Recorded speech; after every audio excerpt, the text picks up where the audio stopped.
Tuhan firman-Mu ajaib, kekal meski gunung menghilang.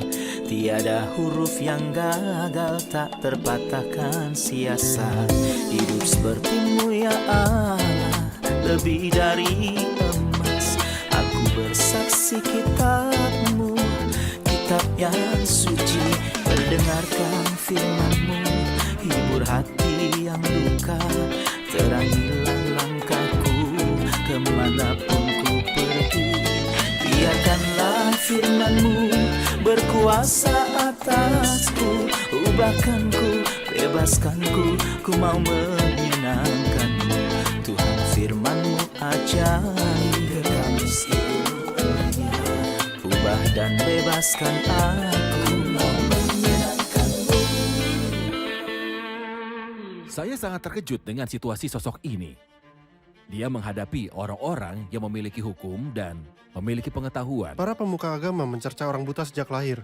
Bagaimana orang bisa mengikuti imam dengan perilaku buruk seperti itu? Jika Anda gagal menjawab seseorang, Anda bisa mencaci maki dia atau membunuh dan menyingkirkannya jika Anda mampu, dan hal itu masih terjadi sampai sekarang. Ubah dan bebaskan aku, mau menyenangkan-Mu. Salam jumpa para pemirsa terkasih, saya menyambut Anda sekalian dimanapun Anda berada dalam episode yang terbaru program studi harian kita, Semua Kitab Suci. Saya senang Anda bersama kami untuk mempelajari Injil Yohanes. Injil luar biasa ini berbicara tentang Kristus, Allah yang menjadi manusia. Dalam pelajaran ini kita telah mencapai pasal 9 dan hari ini kita akan belajar dari ayat 8 sampai 34. Saya ingin mengingatkan Anda bahwa di episode terakhir, kita berbicara tentang mujizat yang dahsyat. Tuhan Yesus mencelikan mata orang buta sejak lahir. Jadi itu adalah mujizat penciptaan, membuktikan bahwa Kristus adalah Allah pencipta yang mampu melakukan apa saja. Sekarang saya menyambut tamu kehormatan di studio, hamba Tuhan Yosef Riyad. Selamat datang. Terima kasih, Saudara. Sebuah kehormatan. Tuhan berkati. Tuhan memberkati. Terima kasih. Juga hadirin yang telah bergabung di studio, selamat datang. Tuhan memberkati. Saudara Yosef, pertama-tama saya ingin melanjutkan seperti yang telah kita simpulkan pada episode terakhir tentang mujizat penyembuhan orang buta sejak lahir atau membuat mata untuk orang buta sejak lahir. Jadi apakah ada kesamaan poin antara orang buta dan manusia? Sebenarnya ada banyak. Menurut firman Tuhan, semua orang itu sebenarnya buta. Ketika Tuhan menyelamatkan Saul dari Tarsus menurut Kisah Para Rasul pasal 26, dia berkata, "Aku akan mengirimu ke orang bukan Yahudi untuk membuka mata mereka, untuk membawa mereka dari kegelapan menjadi terang."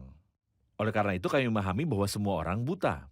204 mengatakan orang-orang yang tidak percaya, orang yang pikirannya telah dibutakan oleh ilah zaman ini. Jika semua orang buta dan terlahir seperti itu, kita tidak buta ketika kita sudah dewasa. Kita dilahirkan buta dan aku dilahirkan dalam kejahatan. Dan dalam dosa, ibu saya mengandung.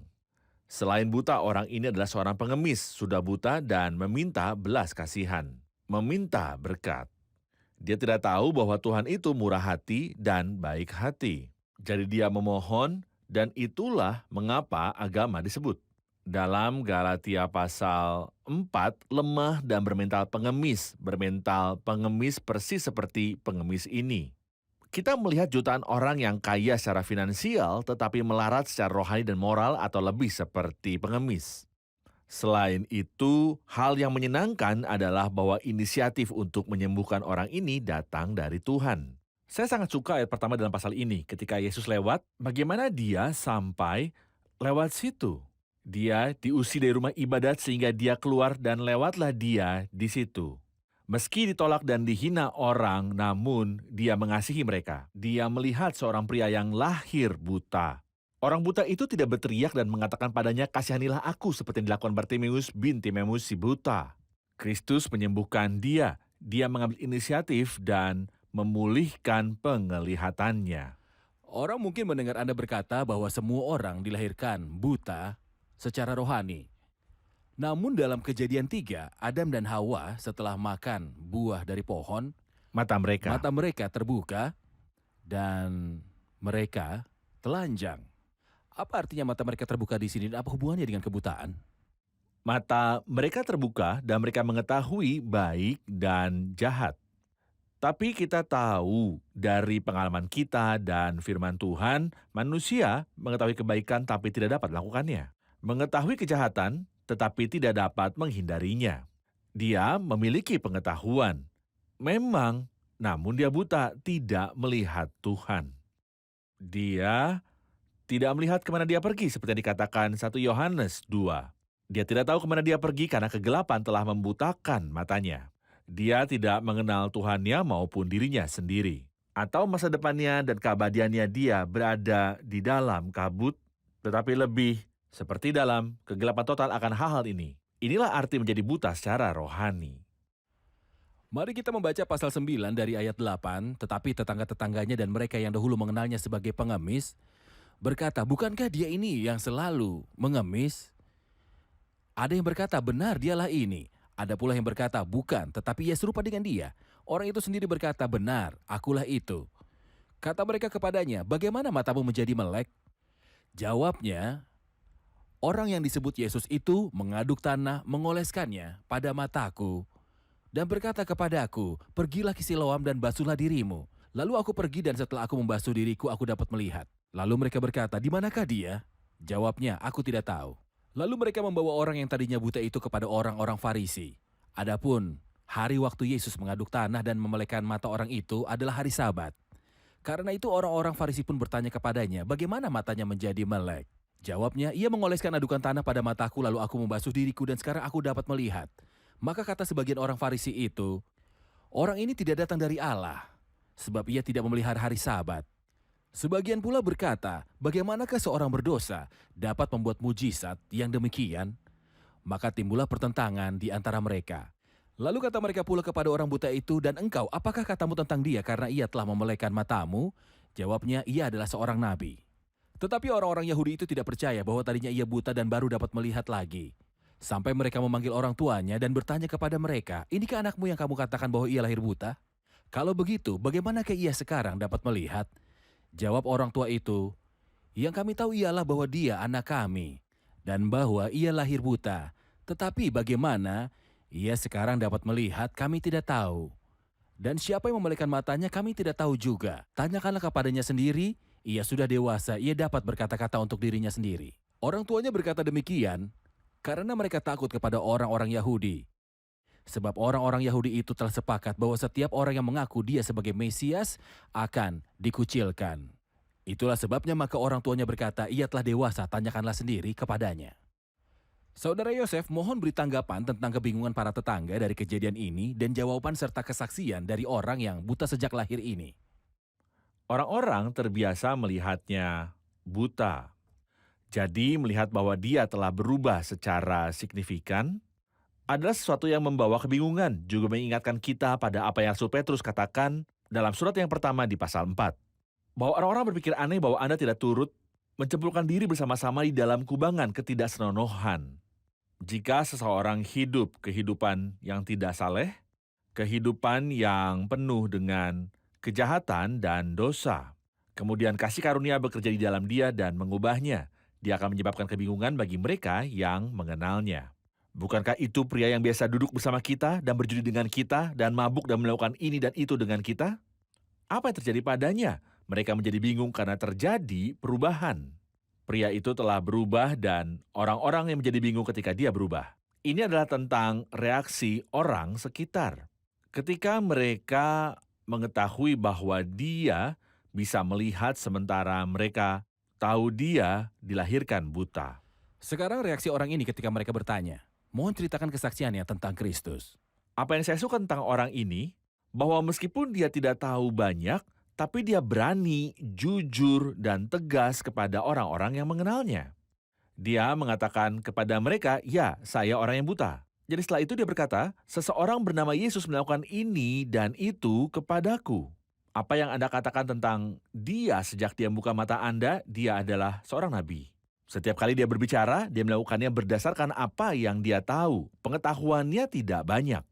Tapi dia berani, definitif, dan tegas. Dia tidak bisa menjadi orang berdosa karena Tuhan tidak mendengarkan orang berdosa. Dan untuk waktu yang sangat lama dia tidak mendengar bahwa seorang buka mata orang yang buta sejak lahir. Saudara Yosef, sejauh mana Anda percaya pada iman yang tidak mengubah orang atau membuat semua orang bertanya-tanya? Saya kira itu hanya perubahan intelektual. Atau seperti yang dikatakan Alkitab, iblis pun percaya ini pengetahuan si iblis, bukanlah iman yang menyelamatkan dan iblis tidak diselamatkan. Tetapi iman yang sejati membuat perubahan yang nyata karena jiwa dilahirkan kembali dari Tuhan. Mari kita rehat sejenak dan kembali untuk menjawab pertanyaan hadirin di studio. Pemirsa terkasih, kita akan berjumpa kembali setelah rehat. Kuasa atasku, ubahkanku, bebaskanku, ku mau menyenangkanmu. Tuhan firman-Mu ajaib, kekal meskipun hilang. Ubah dan bebaskan aku, mau menyenangkanmu. Kami kembali pemirsa terkasih untuk menjawab pertanyaan dari hadirin di studio. Halo semuanya, selamat datang. Ada pertanyaan? Silakan. Ya, Kami memiliki pertanyaan yang membingungkan. Tanggapan orang Farisi sangat aneh, meskipun mereka adalah pemimpin agama, tetapi mereka menolak Kristus. Siapakah orang-orang Farisi itu? Dan bagaimana pandangan mereka? siapakah orang-orang Farisi itu? Orang Farisi adalah komunitas agama.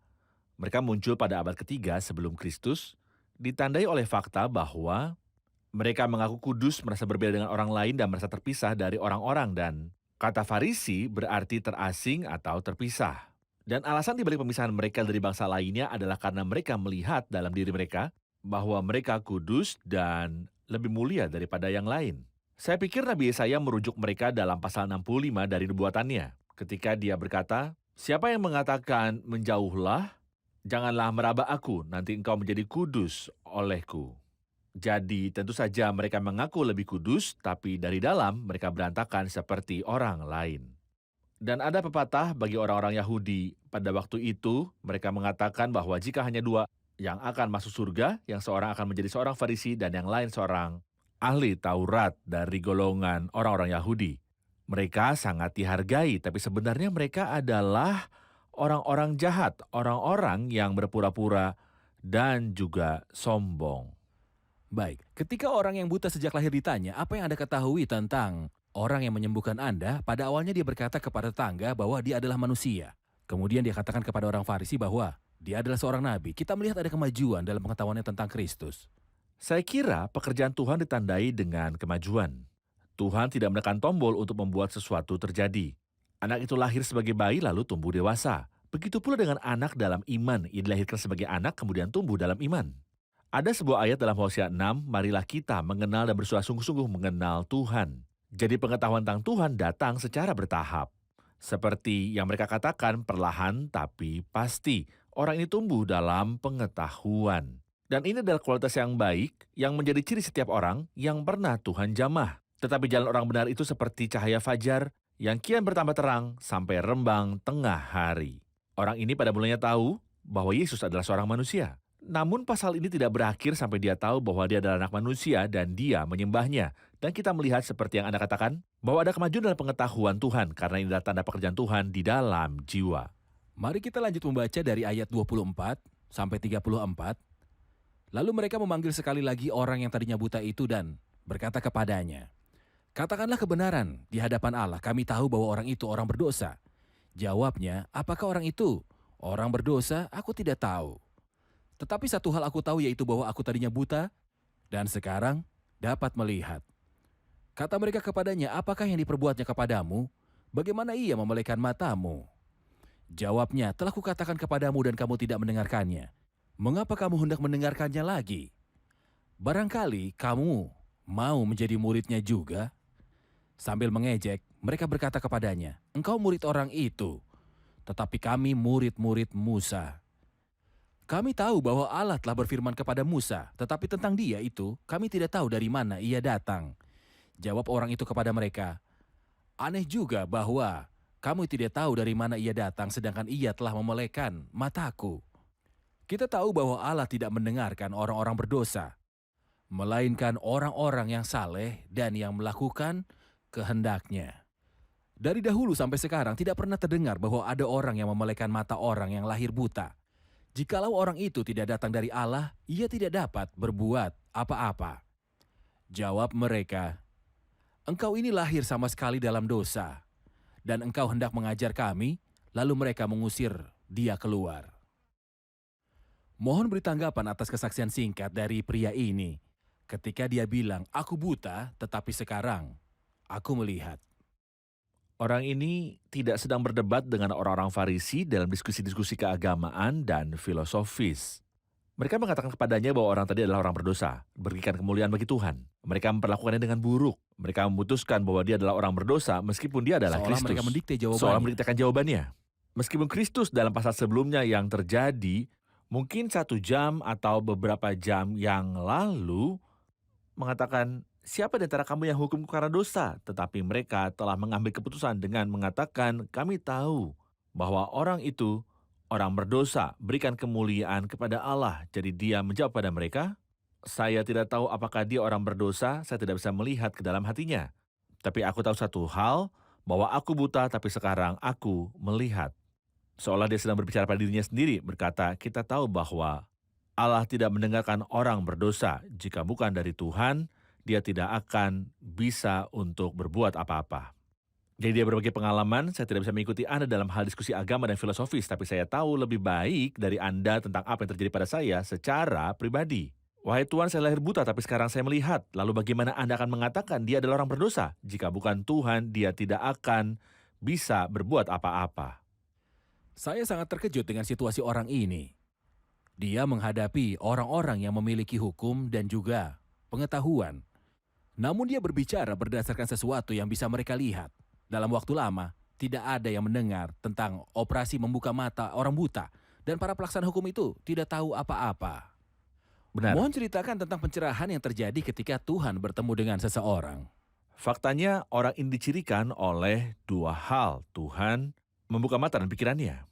Dan inilah yang biasanya Tuhan lakukan kepada setiap orang. Bukan saja dia memulihkan penglihatannya karena tidak semua orang buta. Secara alami atau secara fisik buta. Tetapi setiap orang buta secara rohani dan Tuhan kita memberikan wawasan dengan cara dia memberikan penglihatan. Dengan orang ini kita dapat dengan jelas melihat pertumbuhan, kemajuan, konsistensi, dan kemantapan. Dan sebenarnya orang ini tidak sedang berdebat, tetapi mereka tidak berdaya di hadapannya. Dan tentu saja ketika seorang mencium bau kekalahan mereka mencerca. Dan di sini kita melihat bahwa orang-orang ini mencercanya karena mereka tidak tahu bagaimana menjawabnya. Jika Anda gagal menjawab seseorang, Anda dapat mencacinya, membunuhnya, dan menyingkirkannya jika Anda bisa. Dan itu masih terjadi sampai sekarang. Ketika saya tidak bisa mengikuti logika Anda, saya mencaci Anda atau mengakhiri hidup Anda. Dan biasanya pilihan kedua yang dilakukan.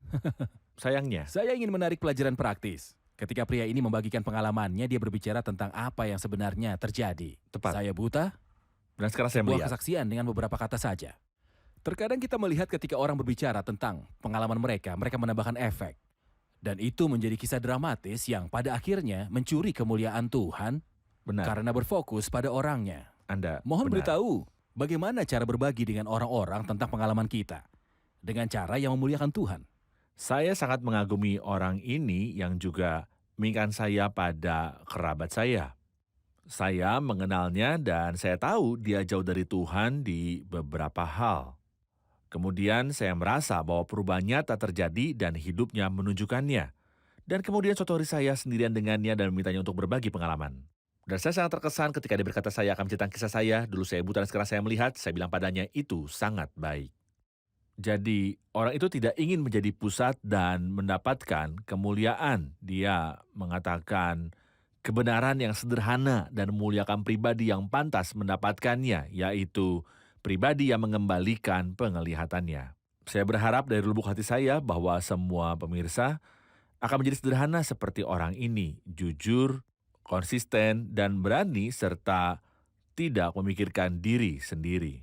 Sebagai pahlawan karena kita miskin dan jika bukan karena kasih karunia Tuhan, kita akan lahir dalam dosa, mati dalam dosa dan masuk neraka. Mari kita rehat sejenak dan kembali untuk menjawab pertanyaan hadirin. Pemirsa terkasih, kami akan kembali setelah istirahat dan jangan lupa untuk mencatat alamat yang akan muncul di layar dan kirimkan pertanyaan apapun yang Anda miliki. Kami menyambut pertanyaan dan partisipasi Anda. Kami akan kembali. Kuasa atasku, ubahkanku, bebaskanku, ku mau menyenangkanmu, Tuhan Firman-Mu ajaib, kedamai seluruh dunia. Ubah dan bebaskan aku, mau menyenangkan-Mu. Kami kembali pemirsa terkasih untuk menjawab pertanyaan hadirin di studio. Halo semuanya, ada pertanyaan? Silakan. Saya mau bertanya, Ya, para pemuka agama mencerca orang buta sejak lahir. Bagaimana orang bisa mengikuti imam dengan perilaku buruk seperti itu? dan bagaimana mereka tiga mencerca? Jadi ada juga kemunafikan. Benar. Para pemuka agama mencerca, namun orang-orang mempercayainya dan masih mengikutinya. Bagaimana menurut Anda? Dan mereka juga Membunuh. Pemimpin agama terbesar di zaman Kristus seperti Kayafas mencari kesaksian palsu. Dan sebenarnya salib Kristus dan kedatangan Kristus ke dunia memungkinkan kita untuk mengetahui sifat manusia yang sebenarnya. Mereka ditutupi oleh daun ara sehingga mereka berantakan dari dalam.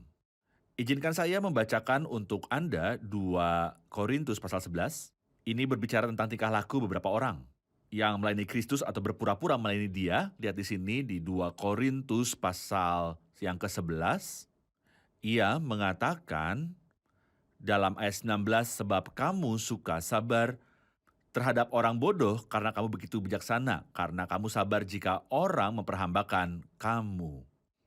Jika orang menghisap kamu, jika orang menguasai kamu, jika orang berlaku angkuh terhadap kamu, jika ada orang yang menampar kamu, itu berarti ada orang yang cenderung memperhambakan orang lain.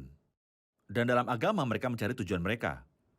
Dan ada orang yang suka diperhambakan dan ditampar seperti yang dikatakan oleh Rasul Paulus dalam 2 Korintus pasal 11. Mereka menikmatinya. Mereka menikmatinya. Mereka menikmati penghinaan kepada mereka yang rusak. Mereka menemukan kesenangan dalam hal ini. Nyatanya tidak ada kebaikan pada keduanya. Semua orang kacau balau dan rusak. Dan hari terakhir akan datang ketika mereka akan berdiri di hadapan hakim dan rahasia akan terungkap. Inilah mengapa lebih baik bertindak seperti pria ini yang Yesus lihat perlakuan dengan anugerah atau kasih karunia dan berubah. Dan dia mengakui dengan berani bahwa semua pujian diberikan kepada Kristus di awal dan di akhir. Padahal di sini para pemuka agama mencercanya. Ketika kita melihat ke pasal 26, kita lihat mereka mencari kesaksian palsu dan berbohong. Serta membunuh orang yang tidak bersalah meskipun mereka yakin dia tidak bersalah. Yang jahat. Agama tidak mengubah hati mereka, tetapi hanya penampilan luar mereka. Dan tidak ada yang tertipu oleh mereka kecuali orang yang naif. Benar. Saya juga memperhatikan sesuatu dalam kisah ini, tanggapan dari orang tua pria ini yang menyerah padanya. Mereka bilang dia sudah dewasa, tanyalah padanya, mereka takut. Dan saya ingat ketika Tuhan berkata bahwa iman kepadanya seperti pedang yang memisahkan. Benar. Memisahkan keluarga dan kerabat sehingga jelas bahwa pria ini, dia tidak hanya ditinggalkan oleh keluarganya tetapi juga oleh seluruh bangsa. Benar. Mohon beritahu tentang masa depan orang yang memutuskan untuk mengikuti Kristus dan hidup bagi Kristus. Apa yang diharapkan untuk ia miliki?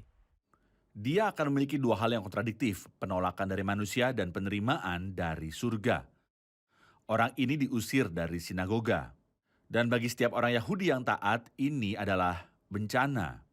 Karena apa yang tersisa setelah bangsa Yahudi menolaknya? Apakah dia ditinggalkan dalam kegelapan kekafiran? Haruskah dia pergi ke paganisme dan kegelapannya? Lalu, kemana dia harus pergi? Yesus menemukannya. Kita membaca di akhir pasal, Yesus yang menemukannya. Siapakah Yesus? Orang yang diusir dari sinagoga beberapa saat yang lalu. Dia ditolak dari sinagoga dan diusir dan mereka ingin melempari dia dengan batu di dalam rumah ibadat. Yesus menemukannya di luar. Dan orang ini menyembah Yesus di luar. Dia ditolak dari sinagoga tapi diterima oleh Tuhan Yesus Kristus. Dalam bahasa Ibrani dikatakan dia berada di luar kemah tapi ada di dalam tempat kudus. Karena dia menyembah Kristus anak manusia. Apakah ada yang lebih baik dari ini? Apakah ada yang lebih indah dari ini? Apakah ada keistimewaan yang lebih tinggi dari ini? Dia ada di dalam tempat kudus. Secara simbolis dan menurut Ibrani dia berada di luar kemah menanggung celaannya. Dia ditolak dan diusir dari sinagoga. Saudara Yosef, Seperti yang selalu kita perhatikan, Injil Yohanes membuktikan dalam semua mujizat bahwa Kristus adalah Tuhan yang menjadi manusia. Dan dia adalah Mesias yang ditunggu-tunggu oleh orang Yahudi. Di mana karya Mesias itu muncul dalam mujizat ini? Jika kita kembali ke Yesaya pasal 35, kita melihat bahwa ayat 5 mengatakan, mata orang-orang buta akan dicelikan dan telinga orang-orang tuli akan dibuka. Kata dibuka berarti terbuka dengan lebar. Ketika Mesias datang, dia akan membuka mata orang buta. Dan inilah yang kita baca di sini bahwa orang-orang Yahudi setuju karena mereka memiliki persepsi yang benar. Tidak ada yang bisa mencelikan mata orang buta sampai Mesias datang dan dia akan melakukannya. Jadi mereka sepakat bahwa jika seorang mengatakan Yesus adalah Mesias, dia akan diusir dari rumah ibadat. Itulah sebabnya orang tua dari pria yang buta ini takut untuk mengatakan bahwa Yesus telah membuka mata dari putra mereka atau yang lain. Saat mereka akan mengakui bahwa Yesus adalah Mesias akan diusir dari sinagoga. Juga apakah Anda ingat kapan Yohanes Pembaptis mengutus 2 muridnya untuk bertanya kepada Yesus, engkaukah yang akan datang itu? Atau haruskah kami menantikan orang lain? Dan Yesus menjawab kepada mereka, pergi dan beritahu Yohanes hal-hal yang telah kamu lihat. Dan hal pertama dalam daftar itu adalah orang buta melihat. Jadi aku adalah Mesias. Ini adalah tanda yang meyakinkan bahwa dia adalah Kristus. Baik, mari kita tinjau episode hari ini bersama hadirin di studio. Kami ingin tahu dari apa yang dikatakan dalam episode hari ini, apa persamaan antara orang buta sejak lahir dan manusia. Masalah orang ini adalah kebutaannya. Alkitab juga menggambarkan kita sebagai orang yang buta secara rohani dan mengatakan bahwa ilah zaman ini telah membutakan pikiran mereka. Pikiran orang-orang tidak percaya. Pikiran orang-orang tidak percaya. Poin yang kedua adalah dia terlahir buta. Bagi kita, hal ini juga tidak terjadi dengan begitu saja. Kita buta secara rohani dan moral. Orang buta itu adalah pengemis. Selain dia buta, meskipun ada banyak orang yang memiliki kekayaan secara finansial, namun buta secara rohani dan moral. Inisiatif terhadap orang buta datang dari Tuhan Yesus Kristus. Demikian juga kita, inisiatif menyelamatkan kita dari kebutaan datang dari Allah dan meresponinya adalah bagian kita. Benar. Tuhan memberkati Anda. Terima kasih Saudara Yosef, Tuhan memberkati Anda. Kami menikmati waktu belajar dengan Anda. Tuhan berkati, terima kasih. Pertanyaan episode ini, sebutkan satu ayat dari Perjanjian Lama yang menyatakan bahwa mujizat mencelikan mata orang buta hanyalah karya Mesias. Tulislah sebuah ayat dari Perjanjian Lama yang menyatakan mujizat mencelikan mata orang buta adalah pekerjaan Mesias. Pemirsa terkasih, sampai jumpa di episode selanjutnya. Tuhan menyertai. Aku buta ya Tuhan, tolong pulihkanlah penglihatanku. Aku orang berdosa ya Tuhan, tolong selamatkan aku. Aku diperbudak ya Tuhan, tolong bebaskan aku. Manusia ini kehilangan rumahnya, keluarganya, status agamanya, dan dia diusir dari sinagoga atau keluar dari agama secara umum. Dia diusir dari negara, tetapi Yesus bertemu dengannya. Tuhan firman-Mu ajaib, kekal meski gunung menghilang. Tiada huruf yang gagal, tak terpatahkan siasat. Hidup seperti-Mu ya Allah, lebih dari emas. Aku bersaksi kitab-Mu, kitab yang suci. Terdengarkan firman-Mu, hibur hati yang duka. Terangilah langkahku, kemanapun ku pergi. Biarkanlah firman-Mu berkuasa atasku. Ubahkanku, bebaskanku, ku mau menyenangkan-Mu. Tuhan firman-Mu ajaib, kekal meski ubah dan bebaskan aku.